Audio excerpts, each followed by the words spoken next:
Dave, you were on with Mick Fleetwood. Lovely. Hey, Mick. Hey, bud. What's going on, dude? All good.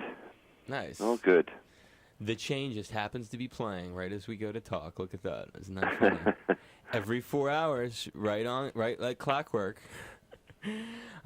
Thanks for being part of the show today. I appreciate it. I'm just taping this. I'll run it in about a week and a half to promote your appearance at the Crater. Great. And I'll just put a short introduction on it. And then at the end, if I could grab a couple IDs, that would be wonderful. We will try. Thanks, Mick. It's Dave Lawrence, the Workforce Afternoon, and I'm glad you're listening and a part of my show. Today we welcome a rock legend who has been a part of the very fabric of rock history for 40 years, a celebrated drummer and songwriter who is known to millions of fans for his work in Fleetwood Mac, which he co-founded in 1967. We're fortunate enough not only to have him as a resident of the state, but also as a performer at the upcoming Crater celebration, where he'll debut his latest project, Island Rumors. It is a huge thrill to welcome to my show the one and only Mick Fleetwood. Aloha, Brother Mick. Aloha. How are you? I am excellent. A big mahalo for being on with me. How are you? Oh, brilliant. Well, it's all good. I actually moved both John McVie and myself. John actually returned to being a resident of the islands, and it's probably a stone's throw from where the concert's actually going to be held. Yeah, that's my at Diamond Head. Yep. And I am, as of 6 months ago, living in Maui, so all is good. Is it really? Oh, so it was a process of you moving here over the last several years? You haven't been here the whole time as a full-time resident? No, I haven't. I've spent a great deal of time one way or another on the islands. And then, in truth, my wife and I decided to move our twin girls, just turned 5 years old, and settle them down, at school and stuff on the islands here. So it sort of was certainly not dictated. It was more dictated by me, but endorsed and helped by my children. Right. That got us here, and now we are residents of Hawaii. So well, I've got to believe when they grow up, they're going to think Dad made an excellent choice to leave them here. I think so. We're all happy to be here. I think you and I have some mutual friends over there. My buddy Chuck Bergson. Do you know Chuck? Yep, absolutely. Very well. He's a good buddy of mine. He's a good friend of mine, and he's mentioned you several times. So, yeah, I shall tell him that we spoke. Yes, indeed. I've always been curious. Have you ever listened to my show? I haven't. Not that I know of. Okay. It's just been a big curiosity of mine, just because my listeners, I have lots and lots of listeners on Maui. My show is number 2 in the afternoon over there. It reaches far afield. It really does. Good. And there are a lot of people over there who call and say wonderful things, and they're constantly saying they run into you. And whether it's seeing you at stores or seeing you at concerts, there are mixed sightings. Well, you know what? Do you know what these island drum messages that go around? The reality is, not all of them. I'm going like, oh, I didn't really, oh yeah, I have been places where I have never been. Yeah. So there must be some masquerading people with beards walking around the island. But it is amazing, though, in truth. And I'm certainly not a person that goes around sort of skulking around in corners, hiding. I love meeting people and just, it's just, and it seems to be very easy and not ever a problem, and I think you can attract a certain energy to yourself if you start going around with sort of entourages, and I've never been, I don't think anyone in Fleetwood Mac's ever been like that, even in the crazy days, when, the only time you get slightly aware of things like that is getting in and out of airports, and you have road managers and say, hey, we just don't have time to stop now, we're going to miss a plane, Right. But I sort of loved. I don't know him terribly well, but I do know him, and Willie Nelson is such a well, apart from being an icon himself and a tremendous talent, but the reality is his demeanor. I would quite frankly be flattered and love to think that I had some of those skills. The way he is, he's just such a cool guy in terms of the way he treats people, and there's a lot to be learned of someone like that in terms of just he's a true person, and he doesn't. I've seen him, and I try to keep all of those lessons in mind because in truth, that's what it is. That's the truth. You're not. You're always very happy to be. Have people love your music, and I don't ever have a problem with that. I feel nothing but flattered and take it hopefully in a gracious way, and to say, oh my God, it's good to be liked, put it that way, and so I count my blessings, if people come up and want to talk and stuff. I just think that's really important. I basically put myself in that position and was put in that position by people who are those people that want to come up and talk and remember your music and what are you doing and stuff like that. I think it's fair game. And you've been a part of people's lives, like myself. Well, exactly, and you know the deal. It's just like you've taken a journey with people who listen to you, and in truth, outside of just complete damned rudeness, if you're about to sort of give your wife a bunch of roses, and someone says, "Excuse me," I find having time for people is the right thing to do, and quite frankly, I enjoy it. Well, I think it's inspirational that you would look at someone like Willie and see his personal characteristics in terms of his demeanor and the way he carries himself, and see it as some sort of, I wouldn't say role model, but in the gist of that. Well, I do. I mean, I just he's, I have been with him when he's been working. I have been with him on a golf course. I have been with him just, in his house, and I'm going like, that is one cool dude. I get it. The vibe. And he is a role model in terms of just common decency and behavior. And quite frankly, they'll remain nameless, but there's a few people out there in the diva section of show business that could well take a good lesson from someone like that. That's a great way of putting it, though. You've been in all these different kinds of scenarios, and you feel that. That's cool, Mick. I know that feeling. I sometimes run into people, and I'm like, man, I love the way they handle themselves. I want to have some of that rub off on me. Amen. Yeah. And was it? I think that the environment that you choose to live in there is one. I hear people have a very hands-off sort of approach with the celebrities that live on Maui. I think that's maybe feeds into why you're able to be so comfortable too. I think so. I do think so, and I think that's a really has always been a refreshing thing that seemingly has not gone away. Very much so, more pronounced probably back in the early days, because in truth, the tourist industry was not as big, but you have to remember that most of the people on the island at any one given time are tourists. That's right. So, they maybe don't have, but as far as like just people that I do not know but feel like I do walking in a supermarket, it's like, it's just a nice, warm welcome. It's like, how you doing, Mick? I bet it is. And they don't want anything, and they just want to know that, we're both walking around and saying and you're both aloha, shopping for bread, and it's no big deal. Yeah.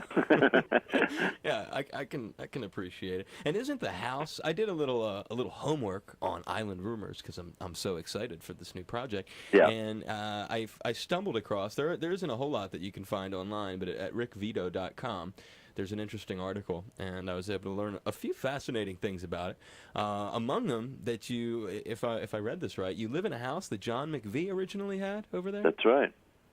What a it makes the whole when you watch the Fleetwood Mac, like I guess it was the Rumors thing on VH1 Classic or whatever. When you really start learning about Fleetwood Mac and the incestuous nature of Fleetwood Mac, to go on and to find out that you are living in John McVie's house, I don't know, it just makes sense. Well, I can even expand on that a little bit. I actually found the house and told him to buy it like nearly 30 years ago.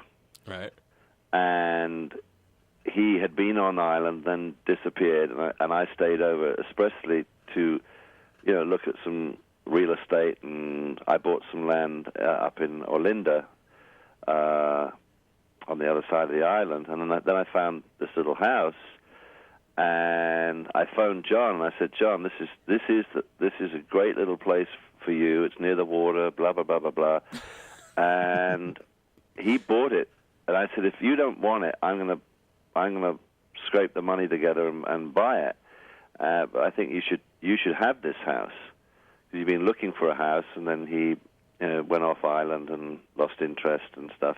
But he bought this house, as far as I remember, sight unseen. He just bought it. He said, if you love it, I'll buy it. So he bought it, and it's been a real McVie Fleetwood place, because John was incredibly generous over the years. When he moved here when he got divorced, and used the house, and it was, I'll just put it mildly, was a very crazy house for a long time. I have no doubt. We will leave it at that. And then over the years, he pulled back to the mainland, and he got married, and didn't come here that much, to tell you the truth. And pretty much my family, including me, my mother, my father, sadly not with us anymore, but just my whole family used this house. Oh, wow. Repeatedly. And he said, no, it's fine, I'm not using it. Mick, just use it. So it sort of became partially mine anyhow. And so it's a nice story. So we live here. We did up the house and spruced it up, and and now I own the house that I found for John over 30 years ago. And in that 30 years, though, a lot of the time he wasn't there, and you had your mom and dad. I mean, that's so cool. Oh, yeah, and my mother now has, at the ripe old age of 90, has moved, and she's in the Ohana. We did the Ohana up for her. Nice. And she's all down there, and the only reason I could do that is because she knew the island really well from the old days, because you can imagine at 90 years old making a move like that is sort of major, really major. And she's doing great, and she knows the island. I get her in the water, and that's awesome, dude. That's your mom. And it all revolved around the vibe of this property. So it's sort of like Providence that it was supposed to come back to me. Dude, that is so happening to get to do that. You have Mick has his mom living there with him.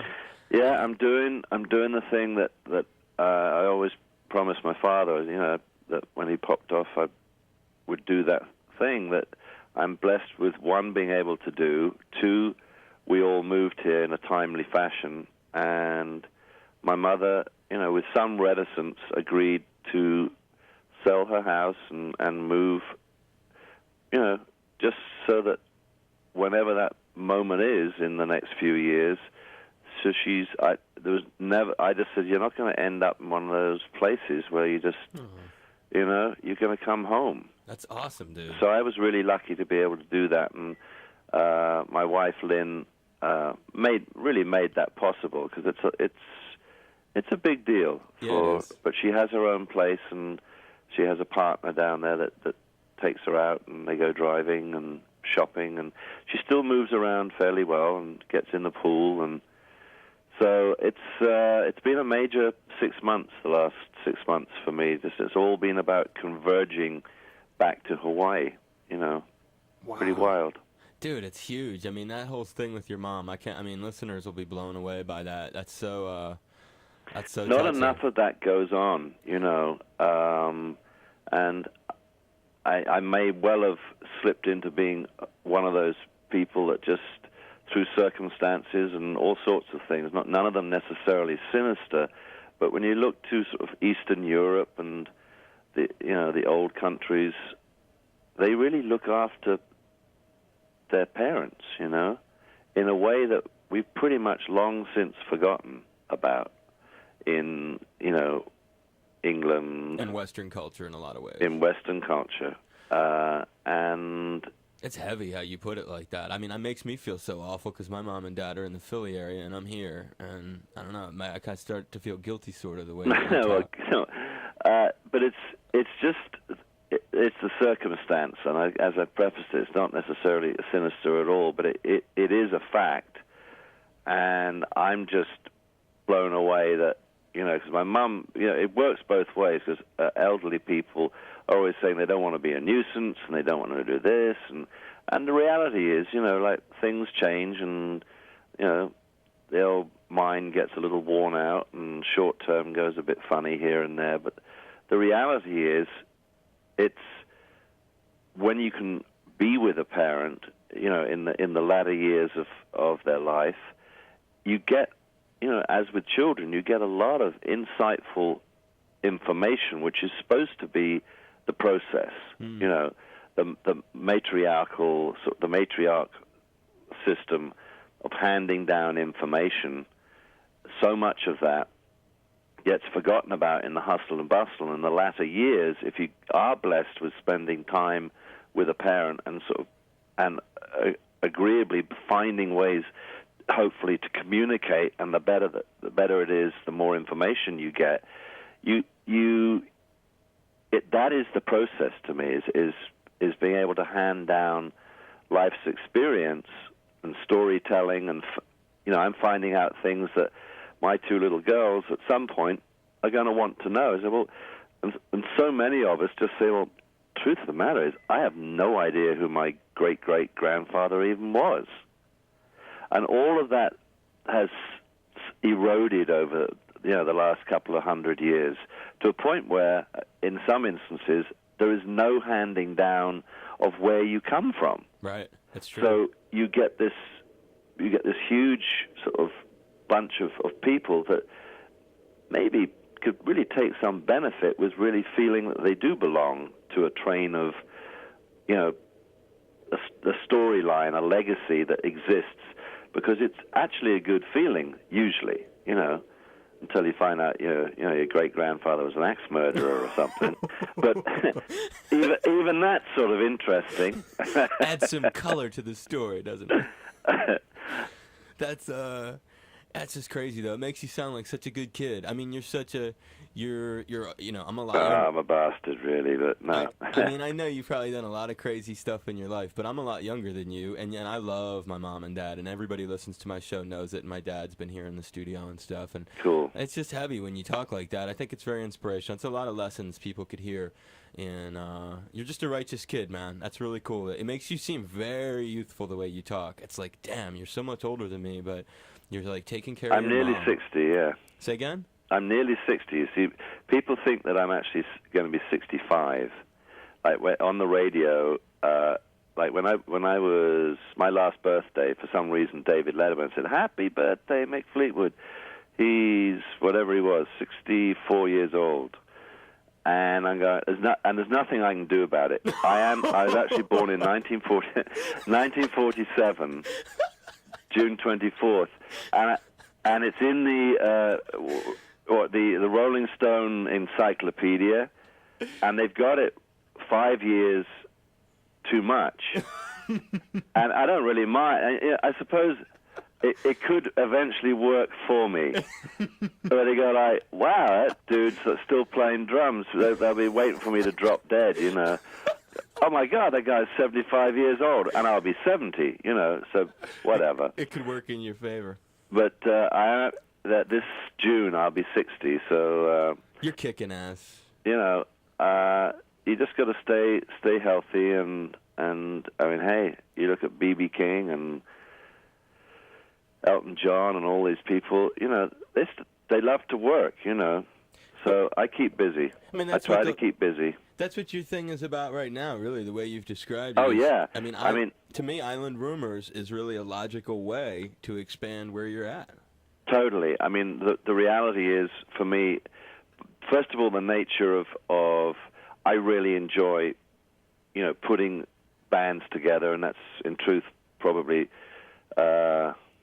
more my legacy than being a percussionist in many ways, I think, just by the nature of the way people talk about, keeping Fleetwood Mac together and finding new people over the years to do that. But, because of the nature that I'm a percussionist and I'm not a lead entity, is you got to find people that you love to play with, or it gets sort of pretty pointless and pretty stupid sitting in a studio or your living room banging a set of drums and going, oh, well, now what do I do? Versus someone that can sit down at a piano and sing and do that thing really in a very portable way. You can take that anywhere and, with a guitar and a piano, stuff. But so I basically by nature put things together.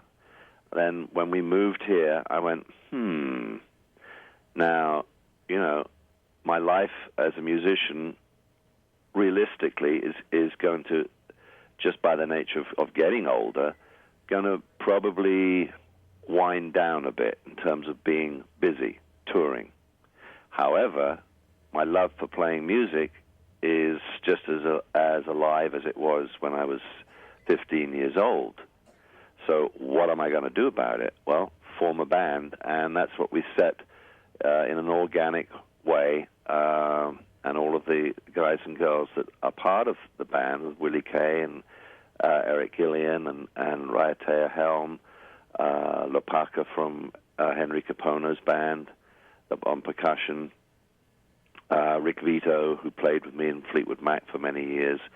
And in fact, Rick is the only person that is off island and fully intending to be moving here within the next couple of years, hopefully. Oh, wow. But so it became that was the order of the day, and we're really our first public gig is going to be at the Crater. So we're trimming out the sails a little bit and making sure that we'll have something really. We already are pretty rehearsed anyhow, but we're going to go back in and do some extra work, and hopefully for sure we'll be a reelin' and a rockin' on the 19th, I think it is, right? Yeah, of May. Have you ever been in there before? I certainly have been in there. 1975, Fleetwood Mac played the Crater Festival, and we played at that point with, I've got it written down because it was sort of interesting. Yeah, I'd love to hear more. Us and Canned Heat, Grand Central Station, and I don't know who these people are, but they look like local talent at that point. It was Peter Moon and the Sunday Manoa. Wow. No idea who that I don't know was. That was, so I'm playing 28 years later in the same place, because as you know, I think we played there twice. Once was probably this, and the other was a big Fleetwood Mac gig when we were really huge. But that's cool. You can remember being there with Bob the Bear Height from Canned Heat. Oh, yeah. And then the other one was just because they used to put a lot more people in that place, and they had a big picnic thing and the barbecue area or something, and I remember part of the hillside got lit up and everyone was freaking out. Don't worry, it won't happen this time. But it's so I have memories of that, for sure. That's cool. It's a special place. Have you ever climbed to the top? No. There's like a walk you can do, a trail. Maybe while you're here doing the gig. I got halfway up one of the it's like a huge natural amphitheater, and of course now there's only I think about 75 or so 100 people. Correct. And in those days, it was a bit out of hand. I mean, the place was, I think there was probably over 20,000 people stuffed in there. That's what the reviews of different shows say. When I look back, they always seem to have, and it could be, it also could and I don't know, because back then, 10,000 people seemed like a lot of people to me, so, but I think there was, fair to say that certainly a lot more than 7,000 people was stuffed in there. Yeah, I gotta believe that. I believe And it got too crazy, and then all the history, which I'm sure you're aware of, they got closed down, and it's too many problems with people. I think increasingly that all the housing around there became probably, who knows, more affluent or whatever, and that was that. Guys like John McVie started buying houses around there. That's right. But I'm glad to see it open, and it seems to be surviving. Last year, I was actually asked to do it last year in a very small capacity, and in truth, reason I didn't do it, I didn't have a band to do it with. So this year it was not the case. Let me ask you this: I have a couple John questions. Is John possibly going to show up and just sit in with you, or? I don't know. I don't even know whether he's on island or not. But it's certainly, quote, a possibility. But I would be loath to say any more than that, because it's just like. So I'd have to say no. Okay. But you couldn't rule it out. I couldn't rule it out if he's round the corner, because because he lives very close. I know he could walk there, is my understanding. Yeah. Yeah, well, my second John question would be, is there any way you can get him to do my show, seeing as how he's right here in town? Wow. I'd really like that. I mean, you've talked to me now for 20 minutes. I'm a nice guy. You can go, when you're done talking to me, call Chuck Bergson and see what he thinks of me. I'm a totally sweet dude, and it would mean the world to me if you would just think, you know what, Dave Lawrence, he's a solid brother. I'm hooking John McVie up with him. Just keep it in your mind. Okay, I will. I appreciate that. And of all of the odd pairings that have occurred throughout your career, where Fleetwood Mac has performed on the bill with other artists that just by today's standards might seem eclectic, can you just think back, are there any that pop to mind? I'm thinking like an example might be Fleetwood Mac and Black Sabbath or something like that. Well, that would be one. You did do that? Oh, yeah. You played with Sabbath, Fleetwood Mac. Many times. Black Sabbath, Deep Purple. I mean, my best shows were again a lesson learned from Bill Graham, basically. I mean, the shows that he put on at the Fillmore and Winterland and the Avalon, I think it was the Avalon Ballroom, which became Fillmore West and Fillmore East. Well, those shows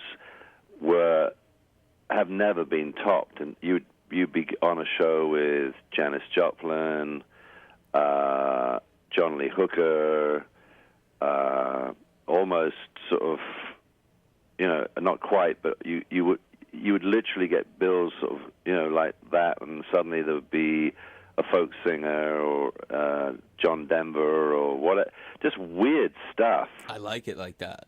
But and then there would be Herbie Hancock, or Chick Corea. And Miles. Yeah, or Miles, absolutely. And they were all like 5 or 6 people on the same bill on the same damn night. Yep. And you're going like, oh my God, yep. How cool Cannonball is that? Adderley, and I know what you mean. These bills were sick back then. I know. And what happened to that? Because, I mean, just in terms of exposing kids to that eclectic source of music and really, in a way, sort of, not beating them over the head, but inadvertently educating and offering up possibilities, That kind of went to the wayside, and I always dug Well, that. it went to the wayside, and sadly, it went to the wayside on radio, and True. And that's that, Those days are gone. But but for Fleetwood Mac would be the strangest one would be, wow. You mean you want the strangest? Just that, I mean, now that I've mentioned it to you, and you're thinking, I mean, you're a cat who's done so many years. Oh, I know of one. touring. I know one that was very strange for us. We were young green musicians, and we found ourselves in Dearborn, Michigan, with Iggy Pop and the Stooges. And the Stooges, and while Iggy's stubbing cigarettes out in his belly and puking up on stage, and we're this little blues band from England, sort of waiting to do our thing. We're going like, oh my God, what on earth are we doing here? And half the people in the audience were stubbing cigarettes out in their arms and things. And that was back in the day. I mean, I'm talking about like 1970. Man. And you know, maybe 69. And it was just, and then it was the Stooges, us, and the MC5 or something. I think it was the MC5 in this theater in Dearborn, and we're following Iggy.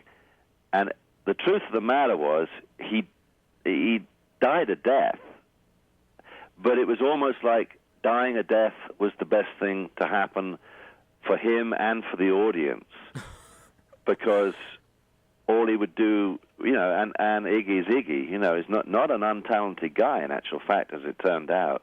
But for us, the shock value was just like, oh my God, what is this? What do we do? Do they expect us? You know, we were petrified. I bet. And actual fact, everything was fine. They loved us, you know. But they took old Iggy off on he was just out there, you know, in those days, and for many days after that. But that was pretty wild in terms of just like going like, oh Lord. That's an odd pairing. That is an odd pairing. And kind of, in a way, not to bring it full circle in a shameless promotion of what what the intent of this call is, but this gig you're about to do at the Crater, to some degree, is an eclectic bill too, because when you look at the lineup, Earth, Wind, and Fire, it is. I mean, it's kind of what we've been talking about in a lot of ways, and for young fans especially, actually, Mick. I mean, a young cat who goes to that show, an opportunity to see Mick Fleetwood, Greg Raleigh, Yvonne Elliman, and Earth, Wind, and Fire all on one bill. Right, that's pretty eclectic. Well, I understand that, and certainly for the island that Willie and Eric, you know, from the Barefoot Natives, and Raiatea, who's such a young, fantastic, in my opinion, a fantastic local talent, and actually now is touring in the Orient and Japan, and starting, you know, to really spread her wings. She's doing well. She's doing great. And we just, when this came together, you know, it was such a natural thing, and everyone really honored the process in terms of none of us really knew what it was, you know, for them, what it was that they were being asked to sort of do, but they all came, and I'm feeling that, you know, that everyone is happy doing this, and part of we have a lot of fun honoring, you know, the Fleetwood Mac legacy, and we can with the musicians we have, I can really reinterpret to a large extent some of these songs that I would no more want to do, because it just was, you know, been there and done that, and there's a certain honoring of how you artistically approach something, but stylistically, everyone in the band is so unique and so very different in many ways from something that may have come off the mainland, that I'm able to approach some of these songs and offer them up, you know, the Dreams and the Rhiannons and stuff. We're going to be doing those songs. It's going to be huge. And I am fully at ease doing it, because Raiatea, when it comes to singing songs like that, has her own. She brings so much to the table with who she is and her style. And then, you know, obviously with Willie and Rick Vito and Eric, Lapaka is just a monster percussion player that I'm having so much fun working with, and I have great visions of things that we're going to be able to develop over the next amount of time we spend together playing. So it is, and it's nice for me to know that there's basically, it's a 7-piece band, but four of those people in that band, well, all of us, apart from one person, 6 of us live in the islands, but four are seriously have Hawaiian heritage, you know, and that's such a love, not a prerequisite, but I'm really happy that that's part of what is being offered up, and I'm happy that is happening there on the 19th, because that's really important for to keep the flag flying for the talent that's on these islands, you know. Totally. And that's something that appealed to me. You know, my goal was to feel, I wanted to really reach out, because I've done that before, and I've traveled overseas and done projects in Africa in years gone by, and it's about paying homage to where you are. And so I'm really happy that this band resonates with real local talent, you know. So that's going to be an important day for this bunch of players. And you're going to envision doing some recording with them, too? I hope so. You know, we're not worrying about that now. We're Sure. finding our legs and getting going. And but I absolutely, I would certainly, I think I would love to do a sort of audio-visual offering from Island Rumors, because I think it's so unique in many ways, and will continue to be as we grow out as a band. And you know, part of my formula in terms of what I want this to be is for everyone to feel safe. They've still got their own careers and they do their thing, but when we convene as this, and there may be, you know, I would love to think that we reach out and are very and we will be very comfortable being able to bring people in for guest spots, you know, here and there, and expand on different things. And that's something that makes all this exciting, makes it, you know, creative. And the creative base with whatever you're doing is so very important. And you've got to be spunky, and you've got to be able to stick your neck out, hopefully not too far, and make this a welcoming place for players, even coming off the mainland, you know, that I'm here, you know, and I'm going to be here increasingly so over, you know, the next few many years that I'm alive and kicking. So I want this to be a canopy that can be a stage for multiple talent, you know, and that's sort of where I came from with Fleetwood Mac, and I'm certainly at ease and get a lot of joy out of doing projects like that, because it's like a big melting pot of certain chemistries, and there's no doubt sometimes it doesn't work, you know, or it's all to do with music and with personality and the vibration. But we seem to be on the right track, so I'm very, very excited. Well, you got to know we're excited with you, Mick, and that you're a very eloquent guy. I could talk to you forever, and it means the world to me that you've chosen to open up like this on the Workforce with me. And I just hope that when you come to town for the gig, if you have any window of time, that you'll stop in and be my guest the next time when you're on Oahu. Absolutely. That would mean a lot to me. My me. pleasure. Aloha, this is Mick Fleetwood, and you're listening to the only show that matters with my good buddy Dave Lawrence. Enjoy. Aloha, this is Mick Fleetwood. Another tasty Live at 5 coming right up. Aloha, it's Mick Fleetwood, and I'm with Dave Lawrence, and it's, of course, that magical time of day. And, hey, Dave, it's 4:20. I give you a big hug. I appreciate it. Good. I appreciate it. If you want to do it again a little cleaner, that's cool. I'll try. Go for it. Aloha, it's Mick Fleetwood, and I'm with Dave Lawrence, and it's that magical time of day. Hey, Dave, you know what time it is? It's 4:20.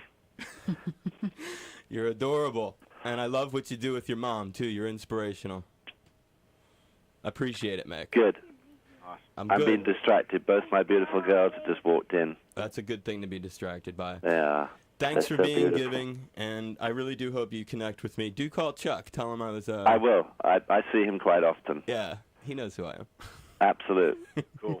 Good luck. Thanks for your support. Oh, you're welcome, and I'll see you at the gig. Yep, we'll Be do. well, brother. Thanks, Mick. Bye. Bye. See you, Blaine.